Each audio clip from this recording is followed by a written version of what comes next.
कलयुग का समय था। चारों तरफ स्वार्थ, झूठ और दिखावे का बोलबाला था। इंसान इंसान से दूर हो चुका था। मंदिरों में घंटियां तो बजती थीं, लेकिन दिलों में सच्ची भक्ति कम ही बची थी। इसी कलयुग में ओडिशा के पुरी धाम से थोड़ी दूर एक छोटा सा गांव था, नीलपुर। नीलपुर में रहने वाला माधव एक साधारण सा युवक था। उम्र कोई 25 साल। पिता बचपन में ही चल बसे थे और माँ कई सालों से बीमार थी। घर की हालत इतनी खराब थी कि कई बार चूल्हा भी नहीं चल पाता। माधव दिन में मजदूरी करता और रात में माँ की सेवा। उसके पास धन नहीं था, लेकिन दिल में एक नाम हमेशा बसता था, जगन्नाथ।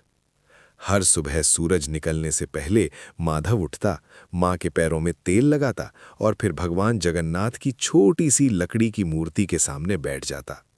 वही अधूरी सी मूर्ति, जिसके रंग उखड़ चुके थे, लेकिन माधव के लिए वही साक्षात भगवान थे। वो रोज कहता, हे प्रभु, मुझे कुछ मत देना, बस मेरी माँ को ठीक कर देना। दिन बीतते गए, माँ की हालत और बिगड़ती गई।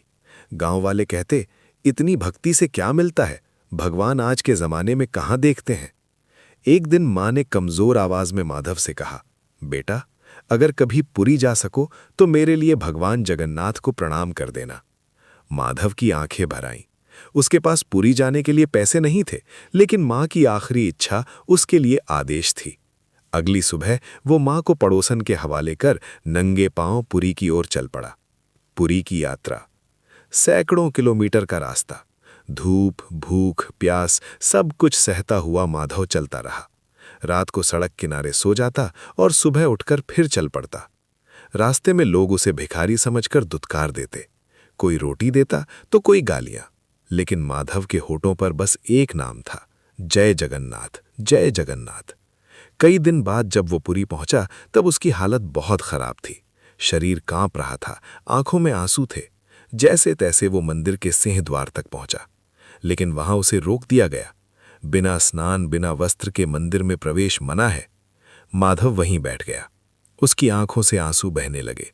वो बोला, प्रभु, अगर आज दर्शन नहीं हुए तो मेरी मां शायद। इतना कहकर वो बेहोश हो गया।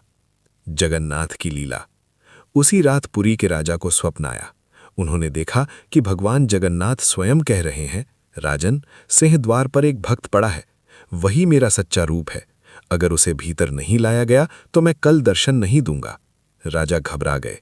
सुबह होते ही उन्होंने सिंह द्वार खुलवाया। वहां माधव जमीन पर पड़ा था, कमजोर, टूटा हुआ, लेकिन चेहरे पर शांति थी। राजा ने खुद उसे उठाया और मंदिर के भीतर ले गए। जब माधव को होश आया तो वो गर्भगृह के सामने था।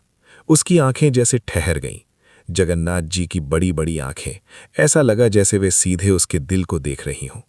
माधव फूट फूट कर रो पड़ा, प्रभु, मां को बचा लीजिए। अगर मेरी जगह उसे ले जाना हो तो मुझे ले जाइए। मंदिर में सन्नाटा छा गया। चमत्कार नहीं, करुणा। कोई आकाशवाणी नहीं हुई, कोई बिजली नहीं गिरी, बस माधव के दिल में एक अजीब सी शांति उतर आई। उसी समय गांव से संदेश आया, माधव की मां की हालत अचानक सुधर गई थी। डॉक्टर भी हैरान थे। माधव जमीन पर गिर पड़ा। उसकी आंखों से आंसू बहते रहे। वो समझ गया, भगवान कलयुग में भी है, बस हम उन्हें अपने स्वार्थ की भीड़ में पहचान नहीं पाते। अंत नहीं, शुरुआत। माधव वापस गांव लौटा। अब वो पहले जैसा नहीं था। वो मंदिर में बैठकर भाषण नहीं देता, लेकिन भूखों को खाना खिलाता, बीमारों की सेवा करता, अनाथ बच्चों को पढ़ाता।